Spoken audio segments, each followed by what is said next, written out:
I don't know how to describe it better than this. It's like, they can't be that slow. So they're hypnotized. We understand exactly what they're saying with the Coriolis about it moving along the same longitude and the different latitudes spinning in different directions. We totally understand that, but they're missing the key point.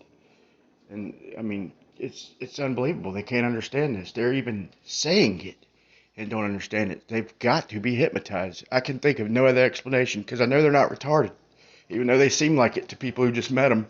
They're not stupid people. They're under some kind of spell. No, what I'm saying is that they would have to be, and please, no one interrupt. You can't explain it much better than this. And shout out to Chris Berry too, Sam and Chris. I mean, the way they put it together, what's not to understand?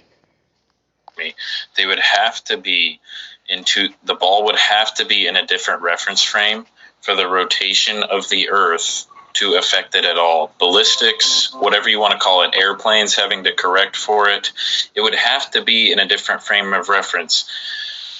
Because if it wasn't, how could it be affected by the rotation of the Earth if it wasn't separate from the rotation? So, again, you just stated... Now, this guy just tries to totally confuse the subject. I almost want to skip past it, but I just want you to hear the bullshittery of what this guy says to try and obfuscate and confuse. And it's unbelievable. That you said no to my question, but you answered it as yes. That the ball or the bullet was a separate reference. No, it isn't. So half the time they want to call the projectile a different reference frame, and then half the time they don't, whenever it suits them. And that's not the only way they doublespeak. Just listen.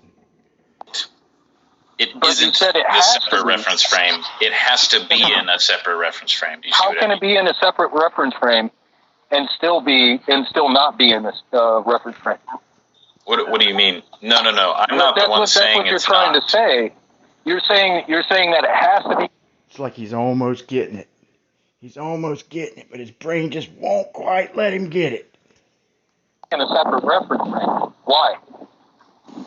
Because for instance, if the Earth is the rotating reference frame. If you're on the Earth, okay, you're in that reference frame. Right. If the ball's on the Earth, just sitting on the ground, it's in that reference frame.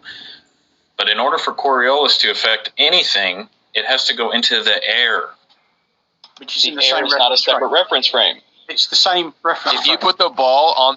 Oh, so the air is the same reference frame. Wait, if the ball's on the ground, that is the same reference frame. Now, if it's in the air and it's the same reference frame, what's the damn difference of it being on the ground or hovering in the air? You're not going to see any freaking Coriolis. Snap out of it, people. Snap out of it. It's plain and simple. If they listen back to it, they might see reason, but I don't know. They even show it. They're about to show it, and they still don't get it. What the F? The Earth, and your Earth is spinning, is the ball going to appear to deflect while it's on the ground? Hey, Blue, I'm going to present something. It's not moving. I think there's a disconnect here. I think there's a disconnect. Yes, but if you put it in the air... Chris just makes a power play of simplicity and perfect explanation, and everybody jumps in, and Jose and whatever. I don't know, not saying they're doing it on purpose, but like their brain just has to, I don't know. You tell me.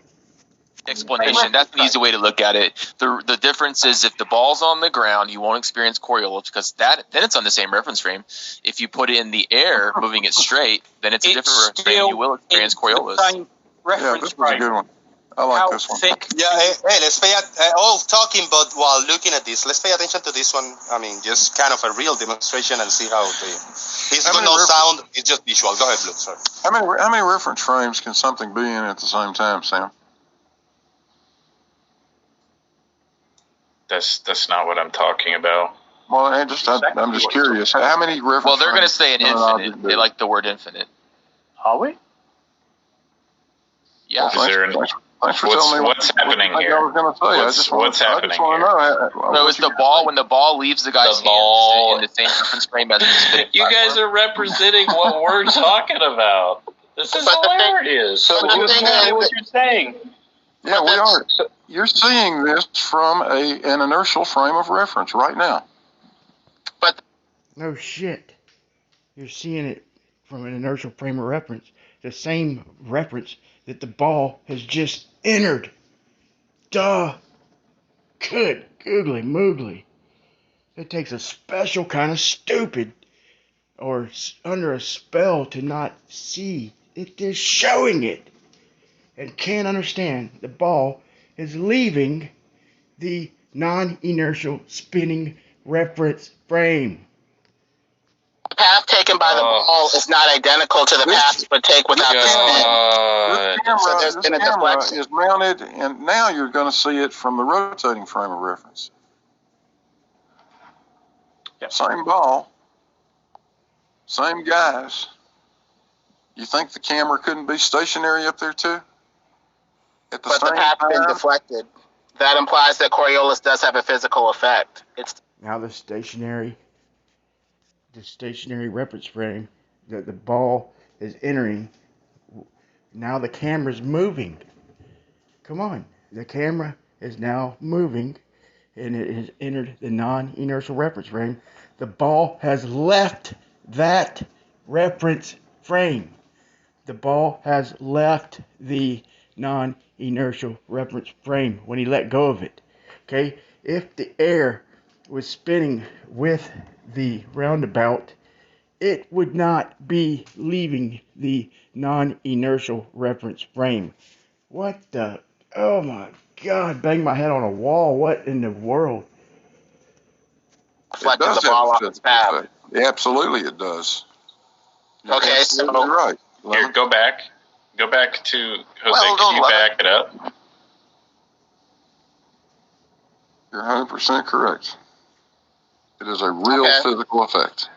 But that makes a problem because now it can't take the path that it did normally without the spin. Normally without the spin, it would go straight across the center of that seesaw. But when it's in motion and spinning, now its path has been deflected in a straight line, yes, but it's still been deflected off of its normal path within the frame. Can you go back? Exactly what he just said. Now, if you stop the roundabout, okay? If you stop the roundabout and just start spinning the camera, okay? And they can play catch all day long, okay? If the ball is in the same inertial reference frame as the people and now the viewer is in a non-inertial reference frame, it's just like switching it, okay? But you won't get no Coriolis. That's the ta-da. And to me, it's plain and simple.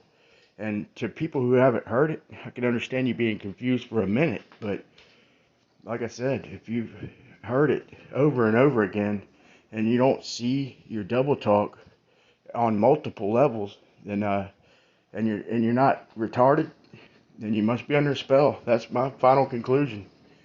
Whatever the shape of the earth is, I'm certain that they cannot prove motion. I would bet almost anything, any amount of money we're not spinning. I'd probably bet just about everything I got that it's not a sphere of the given numbers they give us either, but that's a whole different argument. Because of the just go back. We need to see both of them Go back again. where? It is It's not. still halfway. I don't know what they're going to show. I got to see the whole thing. Oh, okay. It's not in a straight line in the inertial, in the non-inertial. So this is describing Coriolis. Yeah, this is Coriolis. Yep.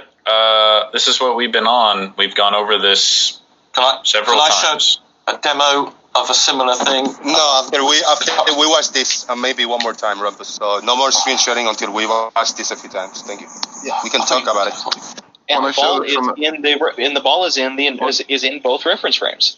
Yeah, when they show this view from the top with the camera spinning, as it would be in the non-inertial frame of reference, where is the inertial frame?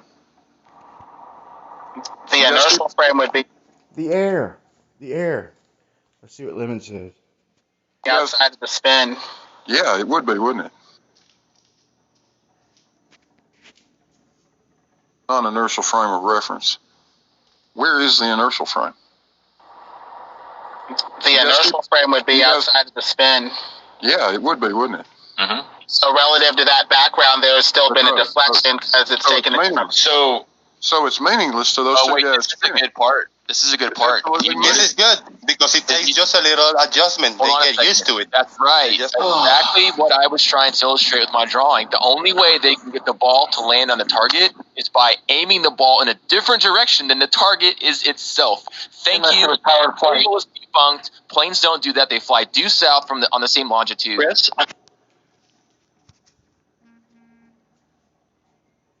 How else can you put it?